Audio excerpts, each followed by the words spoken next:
guys, kembali lagi bersama gua Alji Leonardi. Dan di video kali ini nih gua mau bahas tentang cara hidup ngekos. Ya banyak mungkin dari kalian yang udah masuk ke perguruan tinggi, yang kemarin udah lulus SNMPTN. Gua ucapin selamat buat kalian yang udah lulus, dan yang belum lulus juga harus tetap semangat, karena peluang di sana masih terbuka lebar gitu. Gak sampai di sini aja. Jadi kalian harus tetap semangat. Ya, yang udah lulus mungkin ngambil perguruan tingginya berada di luar kota, sehingga kalian ya harus hidup ngerantau, harus jauh dari orang tua, sehingga kalian bakalan ngekos atau ngontrak gitu. Oleh karena itu tuh gua di video kali ini mau bahas tentang gimana sih cara hidup ngekos yang baik dan benar gitu. Ya cuman mau berbagi pengalaman gua aja gitu tentang hidup ngekos. Karena gua udah lama guys, udah 4 tahun gue ngekos, hingga gue tahu banyak lah tentang ngekos ini ya. Oke, pertama-tama nih kosan itu sendiri nih menurut gue ya sebuah tempat dimana lu cuman buat numpang tidur, ngerjain tugas sama belajar aja gitu. Karena asal lu tahu ya, kosan gue sendiri nih menurut gue ya biasa-biasa aja kayak gini, nggak ada sesuatu yang mewah, nggak ada sesuatu fasilitas yang lengkap, nggak apa ya, segala serba-serbi ada gitu. Karena kalau misalkan kosan itu terlalu mewah ya, itu menurut gue malah membuat lu itu bakalan jadi mager. Tahu kan mager?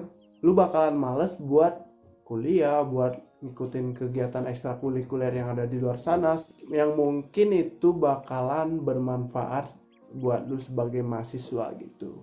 Dan lu nggak ikutin itu semua karena udah terlalu nyaman aja gitu, udah enak kan tidur-tiduran doang di kosan, nggak dengan fasilitas yang ada gitu. Ya nyaman lah pokoknya.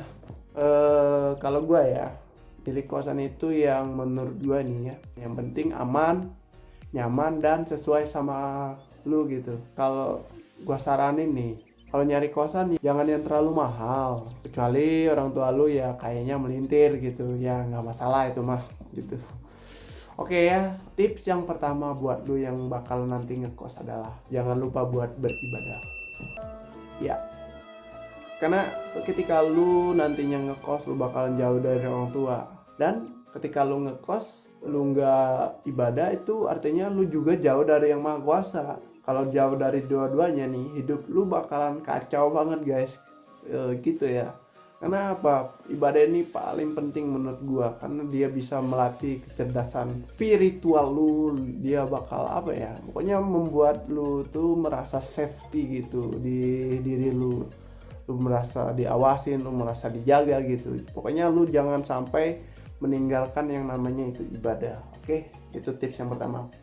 Yang kedua adalah carilah teman sebanyak mungkin.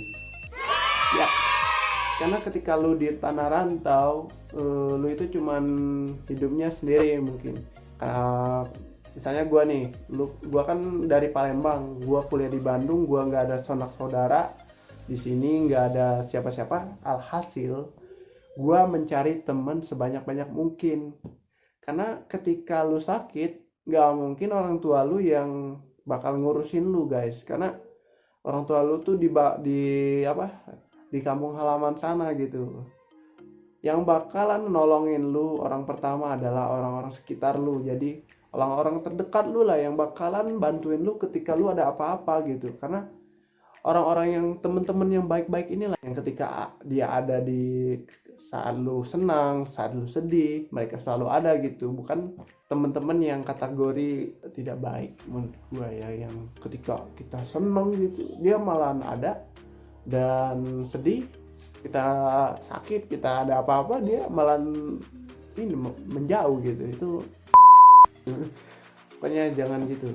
Oke, itu tips yang kedua, dari temen yang banyak mungkin. Yang ketiga adalah finance. Yap, banyak dari lu yang tahu ya, mungkin ketika lu nantinya ngekos, lu itu bakalan dikasih uang bulanan. Nah, entah itu bulanan, mingguan, atau 2 mingguan, pokoknya lu bakalan dikasih uang lah gitu. Nah, gua ambil contoh bulanan nih. Lu itu harus bisa mengatur uang bulanan yang diberikan orang tua lu itu memanagenya sebaik mungkin, karena uang bulanan ini gua bagi, kalau gua bagi menjadi 4 bagian.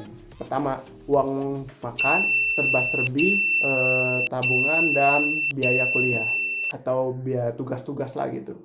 Nah, kalau uang makan ini pertama gue pisahin nih. Kalau awal bulan semuanya dikasih, gue pisahin nih. Ini gue bakal anggarin sekitar 50-60% ya, karena uang makan ini paling banyak ngeluarin biaya anggaran gitu. Gue tentuin gue itu makan sehari habis berapa dan gue punya berapa gitu. Sumpamanya gue kan sehari itu dalam sehari 30.000, gue 3 kali makan, sehingga sekali makannya gue 10.000. Jadi gue harus ngabisin 30.000 itu dalam sehari, nggak boleh kurang, nggak boleh lebih, karena kalau kurang gizi gitu, nggak boleh kurang, pokoknya itu aja.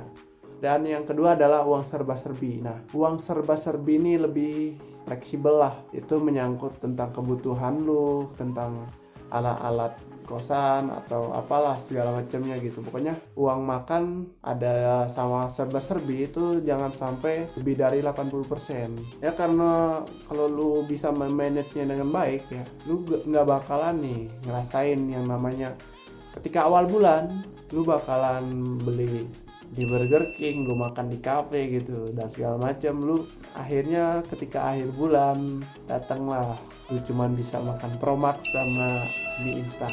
Nah, jangan sampai gitu guys. Jadi kalau lu bisa memanage dengan baik, nggak akan sampai ke situs kayak gitu. Yang ketiga adalah uang tugas dan kuliah. Ya, kalau uang tugas dan kuliah ini itu nggak terlalu banyak makan anggaran, sekitar 5% sampai 10% lah, nggak terlalu banyak gitu. Ya, setahu gue lah sih, lu ngeprint itu nggak nyampe ratusan ribu gitu.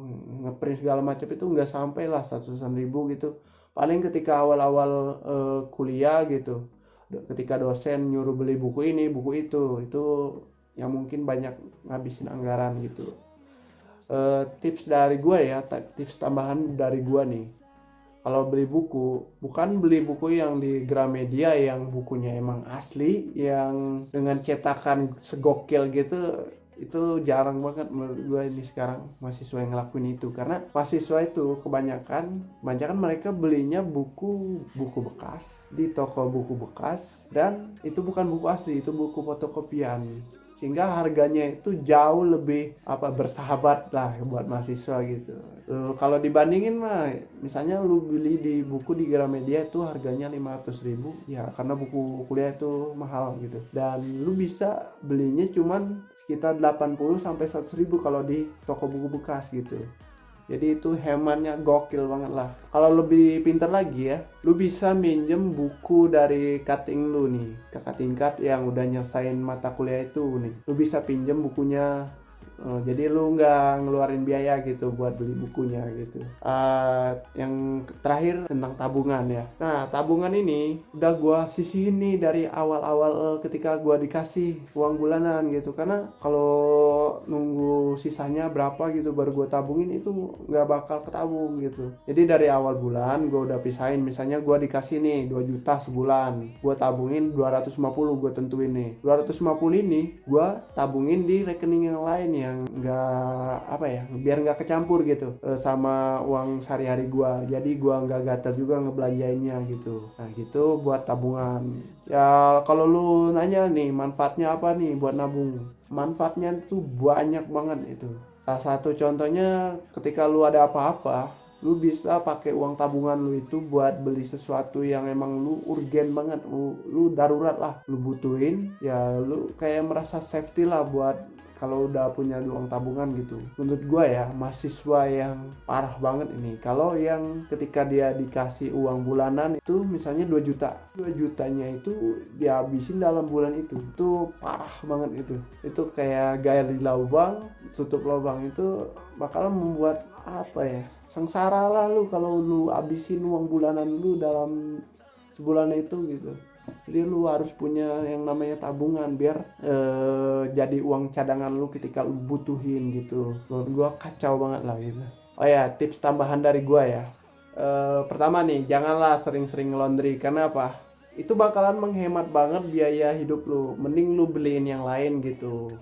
Kalau gua ya, usahain nih seminggu sekali buat nyuci baju lu sendiri, karena itu bentuk tanggung jawab lu untuk melatih hard skill, soft skill lu itu, sehingga lu dapet tuh manfaat dari ngekos itu sendiri.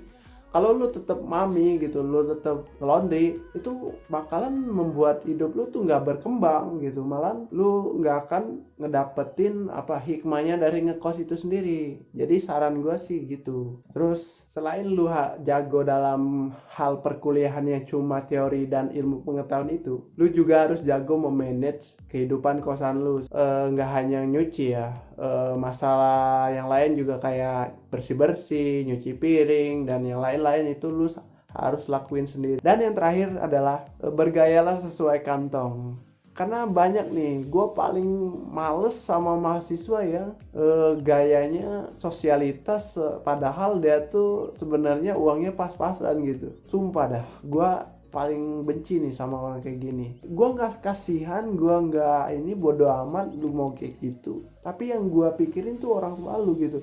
Dia yang udah kerja keras buat nyari uang buat ngirim lu gitu, lu malahan pakai buat foya-foya gitu. Ya itu nggak etis banget lah kalau gue ya. Kalau kayak gitu sampai foya-foya buat memfoya-foyakan uang kirim orang tua gue bakalan terlaknat banget gitu. Kalau gue ya, buat beli sesuatu yang sifatnya itu keinginan, itu gue beli pakai uang gue sendiri, hasil kerja gue sendiri, sehingga uang yang diberikan oleh orang tua gue itu pure tuh gue buat biaya hidup gue selama di tanah rantau gitu. Jadi gue nggak pakai duit itu lah, nggak utak-atik gitu. Nah tambah nih buat lu yang mahasiswa nih, bukan cuman belajar doang, lu coba nih cari-cari tambahan lah buat pundi-pundi keuangan lu gitu. Jadi lu nggak hanya bergantung pada uang bulanan yang diberikan oleh orang tua lu. Kalau gue sih alhamdulillah, gue udah punya pendapatan lah. Gue bisa beli sesuatu yang sifatnya keinginan itu menggunakan uang gue sendiri gitu. Jadi gue nggak ngutik-ngutik uang yang diberikan orang tua gue. Ya gue mikirnya gini ya, gue mahasiswa, gue masih muda, kenapa harus santai-santai? Kenapa nggak kerja keras? Padahal gue bisa. Jadi makanya lu sebagai mahasiswa juga harus kayak gitu. Lu harus nyari pundi-pundi keuangan lu sendiri supaya bisa memenuhi kebutuhan yang lu inginkan itu. Jadi lu nggak ngutak-ngutik orang tua. Mungkin itu aja lah dari gua ya. Dan semoga video ini bisa bermanfaat buat lu yang bakal ngekos, bisa membuat kehidupan kosan lu itu menjadi gokil gitu. Ya, terima kasih buat yang udah nonton. Jangan lupa like, subscribe di bawah ini, sehingga lu bisa dapetin video-video menarik berikutnya dari gua. Oke, terima kasih. It's time to stop!